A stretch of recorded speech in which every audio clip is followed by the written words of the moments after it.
আসসালামু আলাইকুম। আজকে আপনাদেরকে দেখাবো গরুর নলি অথবা পায়ার ঝোল কিভাবে খুব মজাদার করে রান্না করতে হয়। চলুন তাহলে শুরু করি। বিসমিল্লাহির রহমানির রহিম।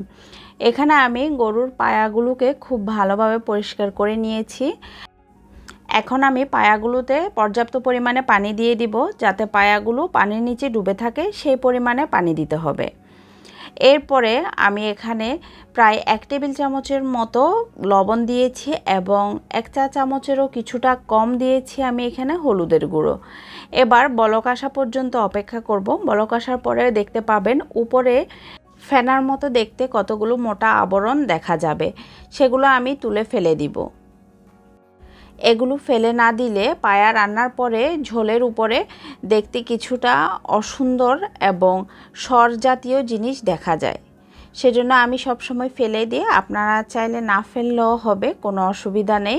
দেখতে ফেনাযুক্ত জিনিসগুলো ফেলে দিয়ে আবারও খুব ভালোভাবে বলক আসার পরে আমি চুলার আঁচ বন্ধ করে দিয়েছি এবং পরের দিন সকালে আমি মশলাগুলো দিয়ে আবারও রান্না করব।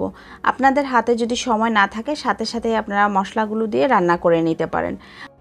পায়াগুলোতে মশলা দেওয়ার জন্য এখানে আমি একটি বড় সাইজের তরকারির চামচ নিয়েছি, আর এই চামচে করে আমি দিয়ে দিয়েছি 2 চামচ রসুন বাটা, 4 চামচ দিয়েছি আমি এখানে আদা বাটা, পেঁয়াজ বাটা দিয়ে দিচ্ছি এখানে আমি প্রায় 2 কাপের মতো। এখানে আমি চামচে করে বারবার দিয়েছি, বাট আমি যখন রেখেছিলাম এখানে 2 কাপের মতো পেঁয়াজ বাটা ছিল। আমার এখানে যেহেতু 40 সিএমের পাতিলে করে 1 পাতিল পায়া আমি রান্না করেছি, সেজন্য মশলাগুলো একটু বেশি দিচ্ছি। আপনারা যদি পায়ার পরিমাণ কম থাকে সেক্ষেত্রে আপনারা মশলাটাও একটু কমিয়ে দিবেন। পায়া রান্নাতে আমি সবসময় চেষ্টা করি পেঁয়াজ বাটা ব্যবহার করতে, এতে করে ঝোলগুলো অনেক ঘন হয়। এখন দিয়ে দিয়েছি আমি বড় সাইজের এই তরকারির চামচে করে আধা চামচ পরিমাণ সরিষা বাটা, আধা চামচেরও একটু কম দিয়েছি আমি পোস্ত বাটা এবং 2 চামচ দিয়ে দিয়েছি এখানে আমি বাদাম বাটা। এখন আমি নিয়ে নিয়েছি একটি ঘরে থাকা নর্মাল চায়ের চামচ, যেটা দিয়ে আমরা সাধারণত ঘরে চা তৈরি করি। সেই চামচে করে আমি আধা চা চামচ পরিমাণ আবারও দিয়েছি হলুদ, 2 চা চামচ পরিমাণ দিয়েছি এখানে জিরা গুঁড়া, 2 চা চামচ দিয়েছি এখানে ধনিয়া গুঁড়া এবং 2 চা চামচ দিয়েছি এখানে আমি গরম মশলা গুঁড়া, যেটা হচ্ছে মাংসের মশলা। আগে থেকে আমার চ্যানেলে ভিডিও দেওয়া আছে, আপনারা চাইলে দেখে নিতে পারেন। কয়েক টুকরো দারুচিনি দিয়ে দিয়েছি, 8-10টি এলাচ দিয়ে দিয়েছি। এবার সবগুলো মশলা খুব ভালোভাবে একটু মিশিয়ে নিব, যাতে করে উপরে নিচে সব জায়গাতেই যায়। এখন দিচ্ছি চা চামচে করে 1 চা চামচ পরিমাণ গোলমরিচের গুঁড়া। এখন দিয়ে দিব কয়েকটি তেজপাতা এবং ঢাকনা দিয়ে আমি আবারও রান্না হতে দিব। এখানে অবশ্যই আমি মিডিয়াম আঁচে দিয়ে রাখবো। 1 ঘন্টার জন্য আমি পায়াগুলোকে রান্না করব। 1 ঘন্টার মধ্যেই কিন্তু পায়াগুলো খুব ভালোভাবে রান্না করা হয়ে যাবে। এখানে আপনারা দেখতেই পাচ্ছেন 1 ঘন্টা পরে আমি চেক করেছি এবং আমার মনে হয়েছে এখানে আরও একটু লবণের প্রয়োজন, সেজন্য আমি এখানে আরও প্রায় 2 চা চামচের মতো লবণ দিয়ে দিয়েছি। এখন দিয়ে দিচ্ছি আমি এখানে 1 কাপ পরিমাণ পেঁয়াজ বেরেস্তা।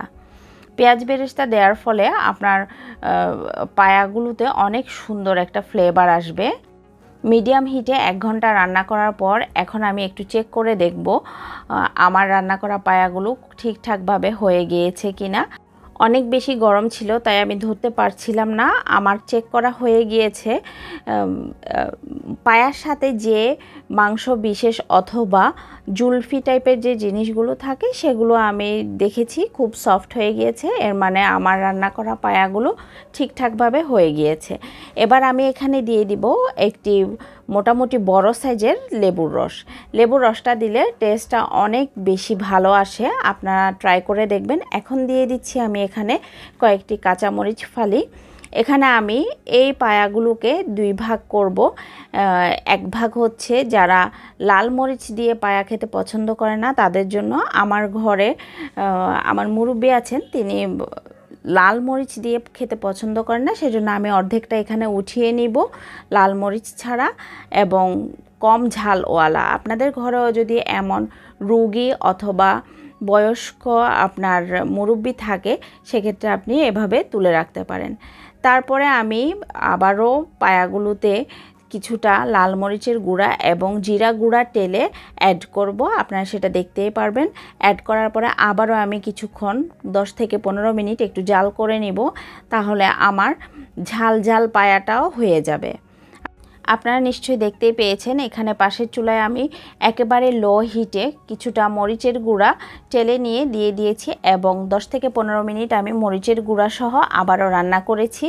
এই তো তৈরি হয়ে গেল খুবই মজাদার পায়ার ঝোল। ঝোলটা অনেক বেশি ঘন হয়েছে এবং মজাদার হয়েছে। আপনারা যদি আমার রেসিপি ফলো করে তৈরি করে দেখেন তাহলে অবশ্যই আপনাদেরও খুব ভালো লাগবে ইনশাআল্লাহ। আমাকে কমেন্ট করে জানাবেন খেতে কেমন হয়েছিল। আল্লাহ হাফেজ।